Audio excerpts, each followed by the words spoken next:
Welcome to the SoCal Classic Car Podcast, the exclusive place for coverage of car culture in Southern California and the personalities that drive it. I'm your co-host, Big J Marash. This episode is a very special one, as it is the last one under the auspices the SoCal Classic Car Podcast.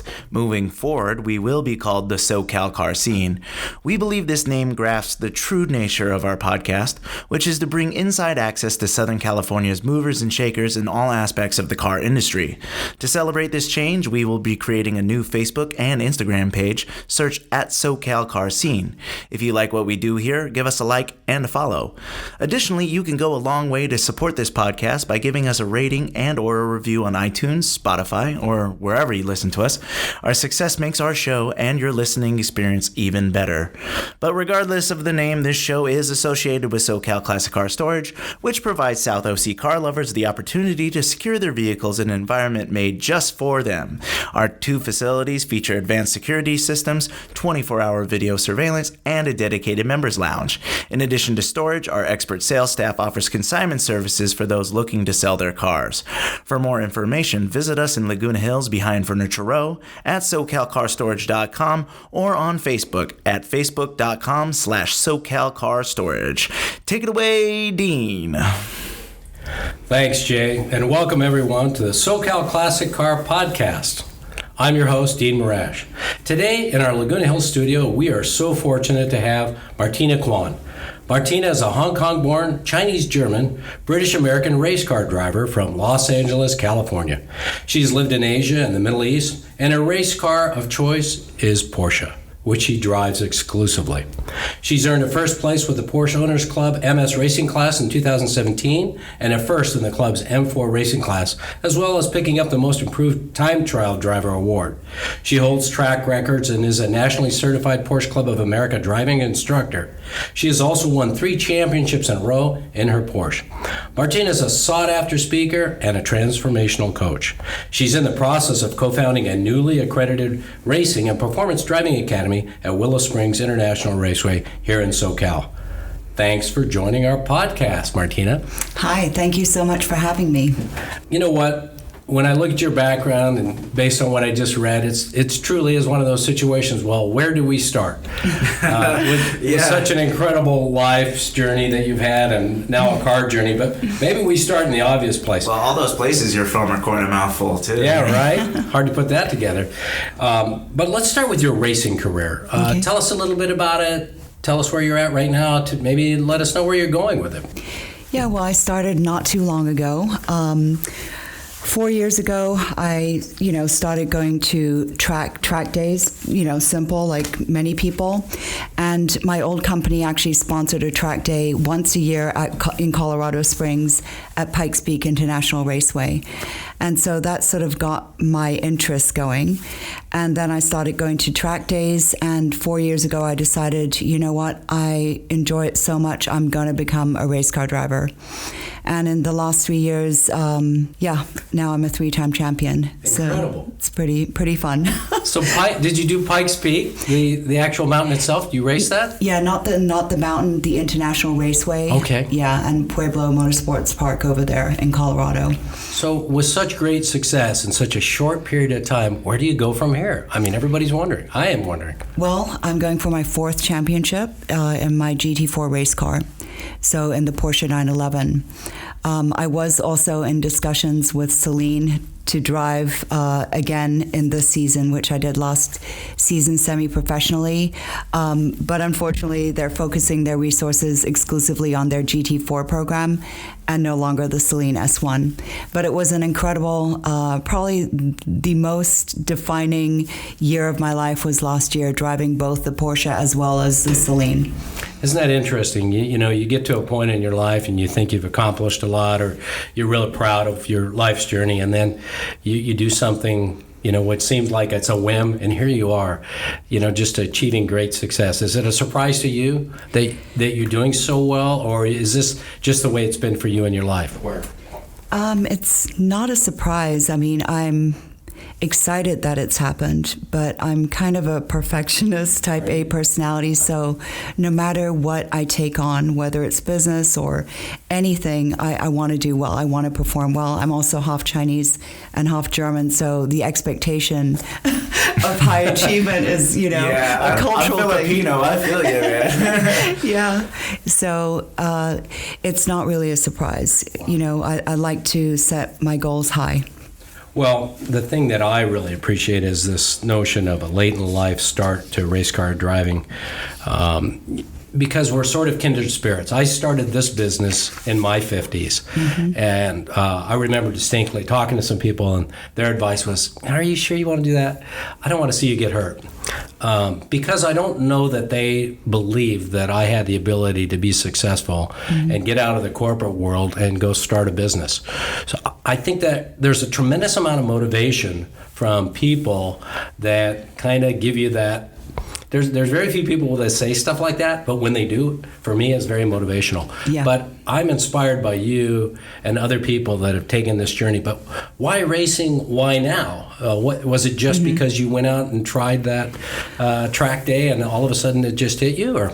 Well, it was a combination of factors, and as you said, I think that a lot of people, as they approach midlife or even 50, in my case 50, you sort of look back on your life and you say, what have I accomplished? And for me, the most important thing is that I felt like I lost myself along the way. I had 2 children, I had business, and so everything was focused on work and taking care of everyone else but myself. And I sort of lost who I was, lost who, what the things were that I used to enjoy before life's responsibilities took over.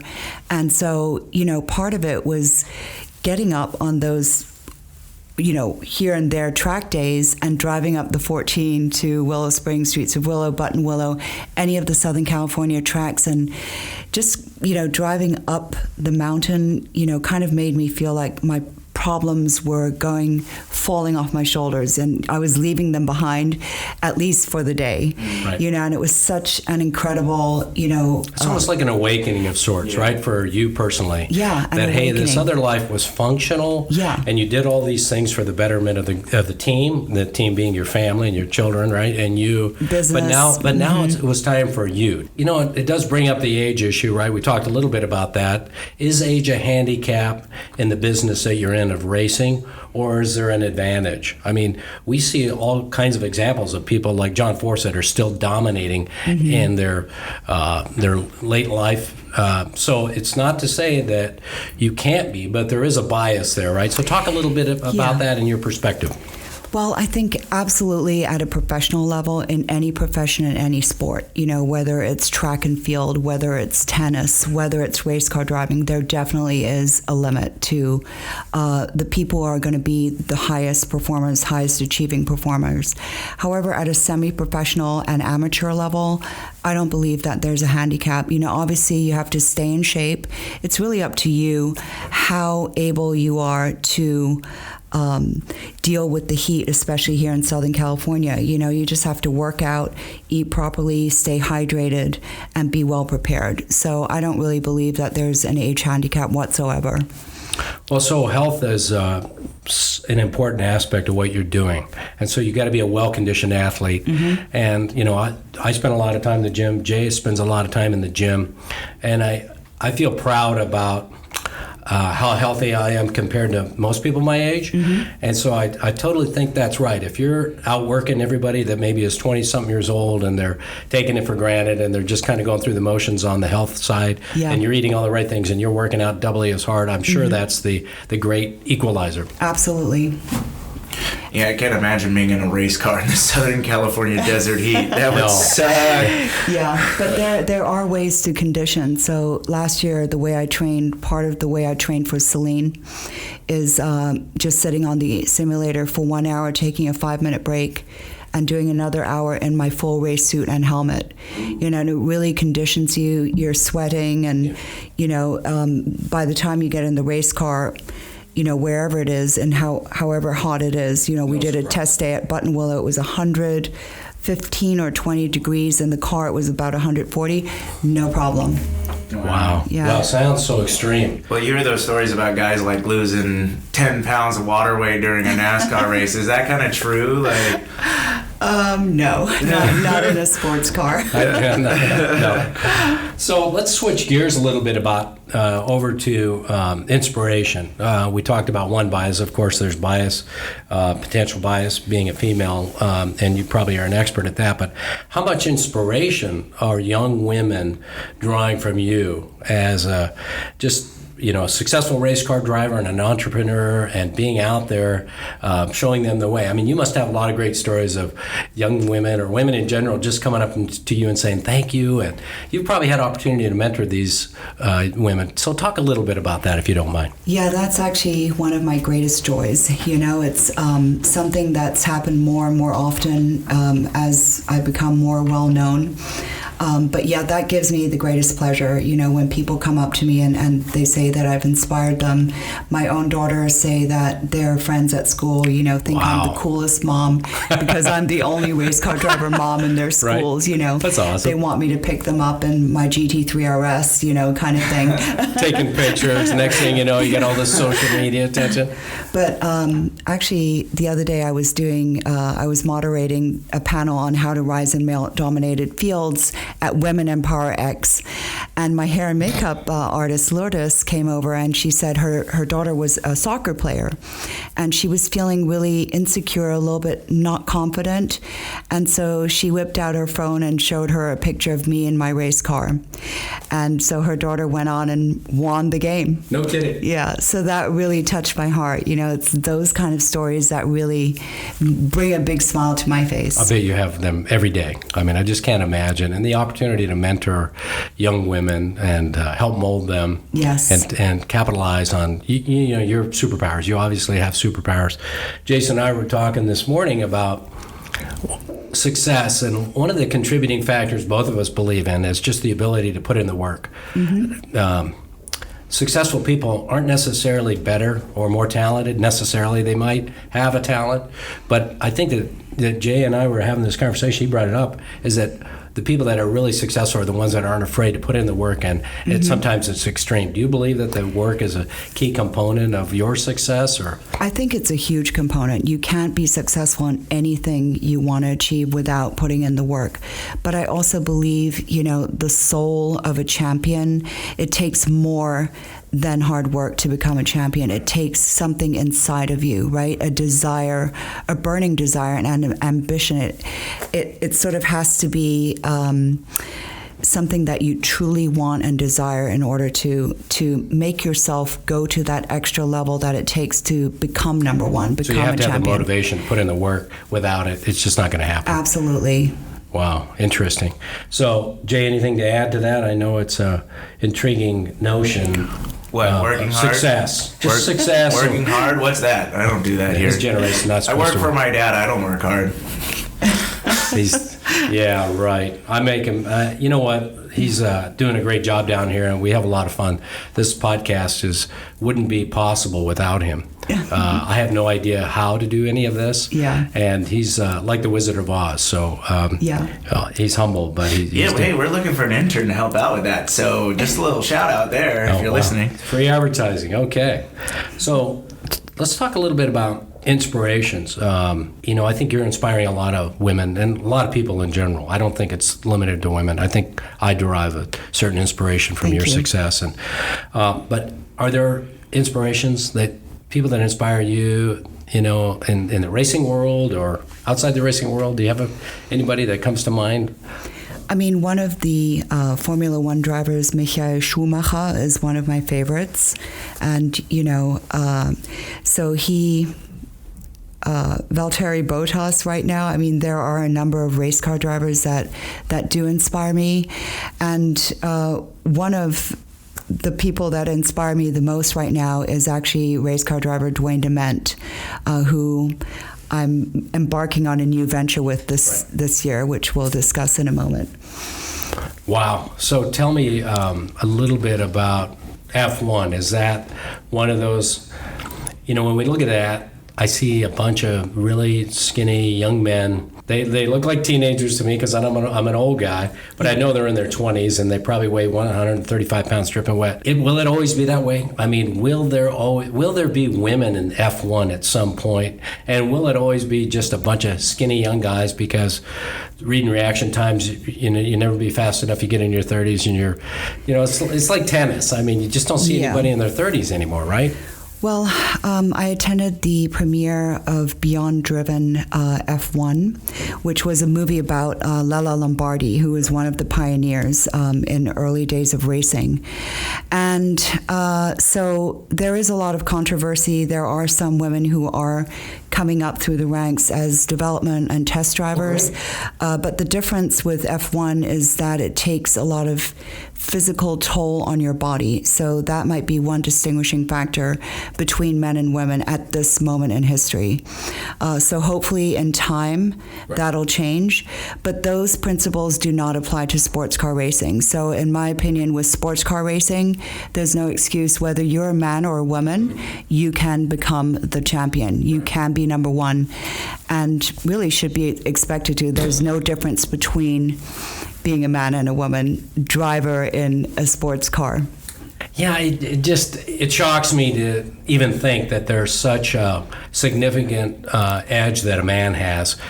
But not being a race car driver, I wouldn't understand it. But to me, it's when I watch what's going on with John Force and his family, with Brittany and Courtney and Ashley, if I got it right, they're killing it out there. They're running a lot of men's days every weekend in their field. And so I just don't know that I'm bought into this idea that, but I think it has more to do with the fact that this is where men were comfortable historically and traditionally, growing up around cars like I did with my dad. I worked on cars every day, every weekend. We had 7 or 8 broken down cars all the time, and my brothers worked on cars, my sisters worked on cars, and that's how we got started. So I think it has more to do with our, how we grew up, that we were always around the cars. You know what I mean? Yeah. And so I think now women are always around the cars, and it's not like you got to turn a wrench to fix the 55 Chevy. You're not going to go fix a lot of the modern cars today. Right. So I just don't see the kind of barriers that I think a lot of us thought of. Is there a significant bias still against women? Are the walls tumbling down? They're coming down slowly. I mean, there is still a bias. There are very few women race car drivers at the professional level, at the semi-professional level, and even at the amateur level. So one of my goals is to really welcome and help women who would express an interest in race car driving to feel comfortable walking into the room. When I walked into the room a few years ago, I was the only woman, and it could be intimidating and uncomfortable for many women, and I want to change that. I want people to feel, I want to help empower other women, help inspire them, and be there to support them. Is that one of your superpowers, if you had to say, when you walked into that room, were you intimidated at all? Not at all, because I worked on Wall Street. It was really no big deal. Wow. What's greater pressure, Wall Street or racing? Great question. Bigger pressure on yourself is race car driving, because it's every man to themselves. Wall Street was great. I really enjoyed it. Yeah, but that's lofty weight on your shoulders. People's futures, right? So you certainly feel the pressure. But isn't it great? Life's experiences put you in a position that you're not intimidated by anything, and certainly not getting in a car and going around a track and bumping fenders with anybody. Yeah, no big deal.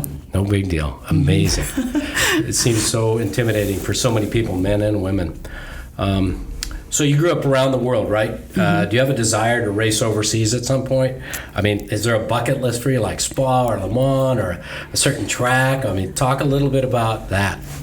Well, originally last year, I went to China with Celine.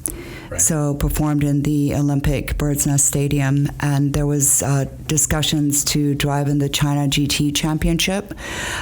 So, obviously not at this moment in history, right. But, obviously driving in Le Mans would be aspirational, and Nürburgring, and Nürburgring, so many different tracks around the world. Abu Dhabi, Yas Marina, I would love to drive, and Spa in Belgium. Monaco, maybe go around that little track. Monaco, not so much, Not so because much. it's kind of it's not. You can't really open up the the car that much. Right. Mm-hmm. It looks very romantic for the viewers. I mean, it's a great place. Right. We had our university prom there every year. So it's a fun place, but to drive it, not necessarily. Well, there's so much coming out with cars. Porsche is just leading the pack. Before I started this business, I really didn't understand the Porsche madness. But now and then, you do. Now Jason's been with me for 2 years, and he understands the Porsche madness. And you don't have to drive any further than get in that car, pull it out of our building, and put it in the parking lot, or move it from this building to that building to understand what's going on. Oh gosh, yeah. Like I've barely driven outside of this neighborhood with all those Porsches, but I fell in love as soon as I got behind the wheel of one. I'm like, wow. They're incredible. I think they know something that a lot of companies don't know. The driver position, where the the manual transmission sits relative to your body, just everything about it. It doesn't matter if you're in a 1980s slant nose like the one I showed you, or a brand new GT4. Doesn't really matter. It just seems like you get in it, you close the door, and everything's where you expect it to be. Yeah, it's an incredible brand. That's for sure. This is just like a spiritual connection with you in the car. I went to the Porsche driving experience. I got invited by my Schwab rep, right? And I'm like, all right, I'll go. This is a great opportunity. I get down there. Oh my gosh! And I scared the instructor. I think a couple times. He told me, he says, "Hey, when I tell you to brake at this point, I really want you to brake. Yeah. Okay, I mean it." But I came out of there pretty amped up about the brand. One step away from going down to the dealership and ordering one. It's like a drug. Yeah, somewhat, yes. Yeah, I was known as the Porsche girl. Were you? Wow. Yeah. So racing is very dangerous, as evidenced by that most recent Daytona. And but at the same time, it's obvious based on what happened there. It looked like a horrific accident. Ryan Newman, I think it was, but upside down, flipping in the air, hit by another car when he was upside down, and came out of it pretty much unscathed. So it's obviously a lot safer than it used to be. Have you ever had one of those moments where you said, oh shit, this is really going to hurt? Or do you really even have time for the oh shit moment? I mean, anything like that happen to you? I mean, you've been doing this now for better part of 4 years, right? Luckily, no. I haven't had, knock on wood, any accidents. No contact. Really? Yeah. Mm-hmm. Incredible. Yeah. So. Wow. So, but you know what? It's just so, to me, I can't believe how safe they've made going 200 miles an hour. Very much. And what looks to be the end of the car and the person, and they get out unscathed. Engineering, right? Marvelous. Yeah, no, it's incredible the way the cars are built nowadays. It's 100% more safe than it used to be. So it's that's what makes it, such a pleasure to drive. Well, do you ever get scared out there? Do you feel like some fear out there? What's that like? Last year, I was actually very afraid when I first got in the Celine S1. It's a much more powerful car than my own. It was turbocharged, and it made noises that I wasn't familiar with, until a few months later, it came back to me that it reminded me of the bombs, rockets, and explosions that went off around our apartment when I lived during the war in Beirut, Lebanon. Wow. So it was kind of a very profound season for me in the S1, and I was able to overcome my fear and podium twice in 7 races. Congratulations. But it evoked emotions, taking you back to your childhood. Yes. But it took you a while to unravel this. Even figure it out, yeah. Mm-hmm. Wow. So with these noises, incredible. Well, what a life you've led, and I mean, we could spend a podcast on just that. That would be that's an amazing story. Does that add to your fearlessness and this superpower that I've self-proclaimed this superpower of yours, and I'm not sure you consider it, but just your fearlessness. It's interesting because until that moment last May at Thermal when I got into the Celine, I thought of myself as a completely fearless person and attributing it to living as an 8 to 10-year-old in Beirut. And after we left as refugees and we moved to Germany and to different places, none of those places compared to what we experienced in Beirut. So I figured, you know what? Nothing compares. I'm okay. I can do whatever I want to do, until I got into the car last year, and it sort of really threw me for a loop. I never even realized that I had those fears, and so had buried them repressed. Subconsciously for 4 decades. Wow. So it was kind of an epiphany of span of months. Wow, until I finally realized what it was. Body and mind. Mm-hmm. Amazing how the mind protects itself from the past. So is there an ultimate class of cars that you aspire to race in? Like you've mentioned, you and I had a conversation before we started the podcast, so you've won these championships in 3 different levels. Go ahead and share that. Yeah. But is there the next level or another level that you aspire to at this point? Well, Dwayne DeMent and I own a Mercedes AMG CLK 63 race car. It's a Black Series, and it's a GT2 class car. So we might be racing that soon. Awesome. Yeah. So that's in the plans. And I mean, any car to race is fun. Right now, it's Porsche 911 and then probably the Mercedes AMG. But your signature car is a 997, is that correct? It's a 997, and that's been converted from a street car, and now it's a complete race car. And so right now, I'm excited to have JRZ suspension installed on finally racing suspension. Previously it was still, street modified, and gigantic Porsche racing brakes have been installed. So I'm excited to try it this Friday at the racetrack. That gives you an opportunity to dive in those corners a little later than Absolutely. in the past. Yeah, it'll be fantastic. So is that the shop you just came from? Yes, Vision Motorsports. And they do awesome work, right? They're doing this for a lot of different race car drivers, not Incredible. Just you, right? I mean, they do Porsche service, but they also modify track cars, and then they do exceptional race car builds as well. And so they converted my car from street legal, and now it's non-street legal. Mm-hmm. Jay and I went there. Jay had this great idea. Dad, we got to go talk to all these Porsche dealerships and all these different,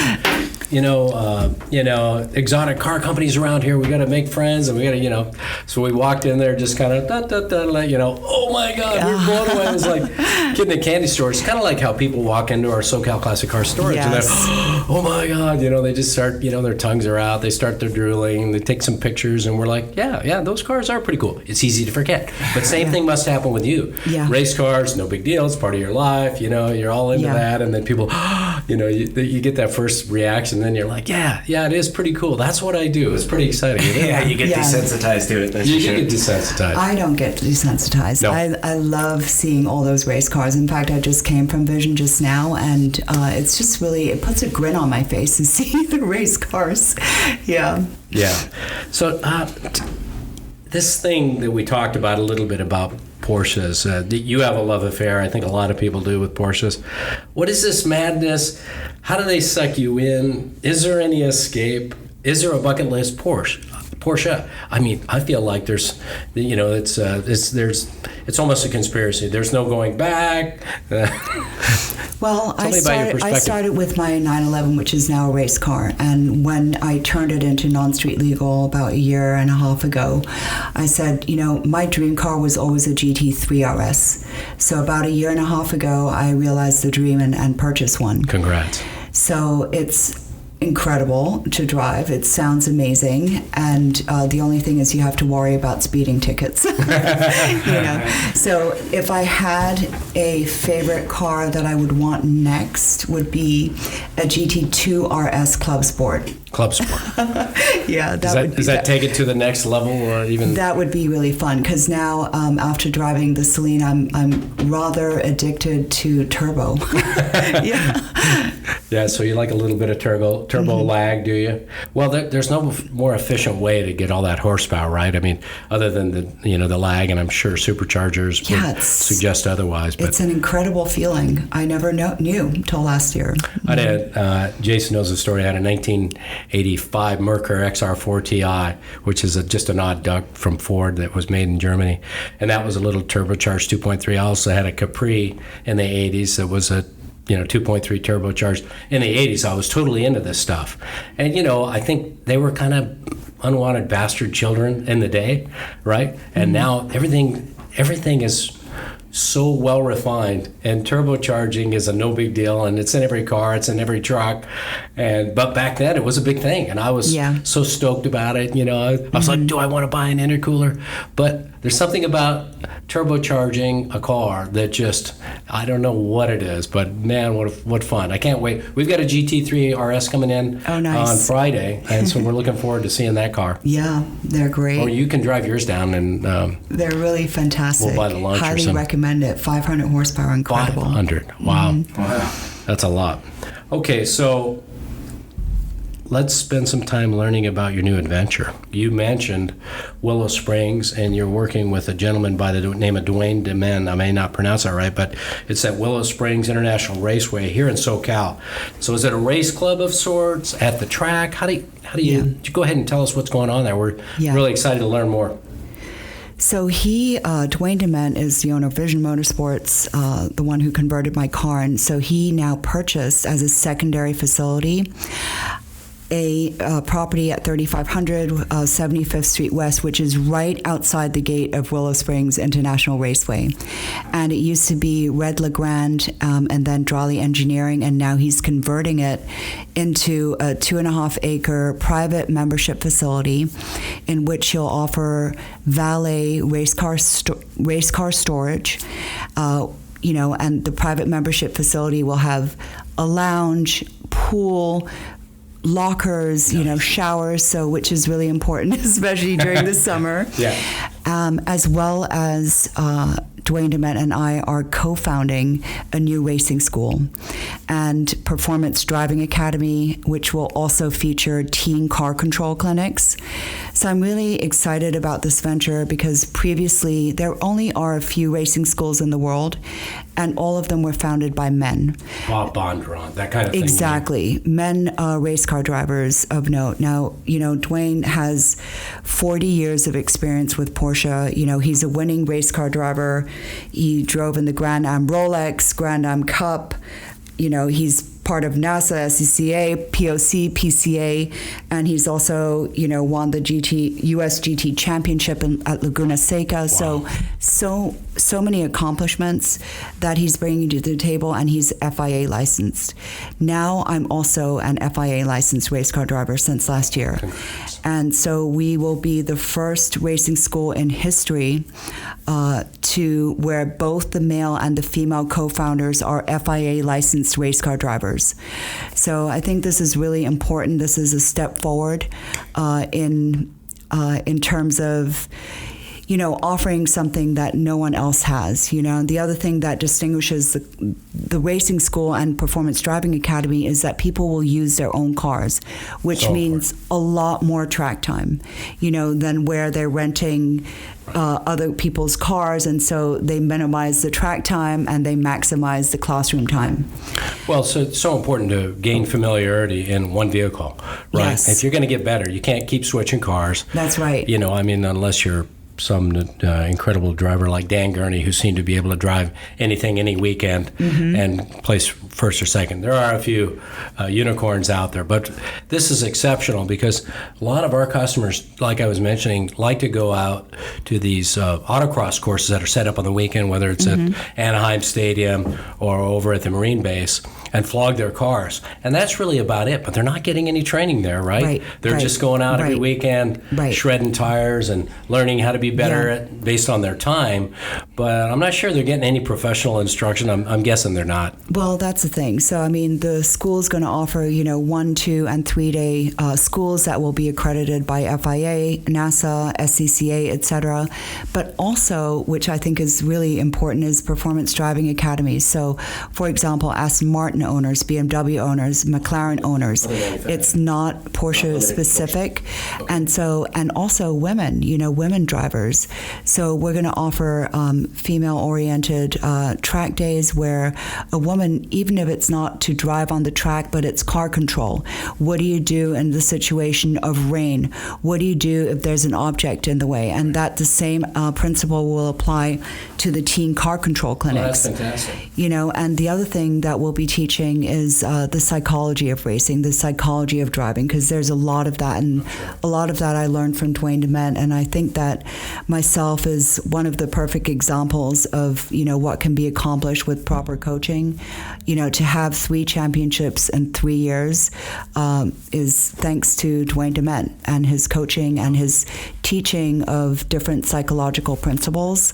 So I'm really excited to impart that, again, especially to women, men, and one of the most important things is the facility. A lot of the schools are sort of not very close to major metropolises. So this one will be the only private membership facility as well as racing school that's really close. It's 90 miles from LAX. So now they have a race club, if you will, out in Thermal or out in Palm Springs, but that really doesn't provide the training and the instruction that you're talking about. It's more like a golf club for cars, right? I mean, they do have their own racing schools and racing, Ron Fellows is at Spring Mountain, but it's 5 hours away. Yeah. Thermal is 2.5, 3 hours. Yeah. This is 1.5 hours away. Incredible.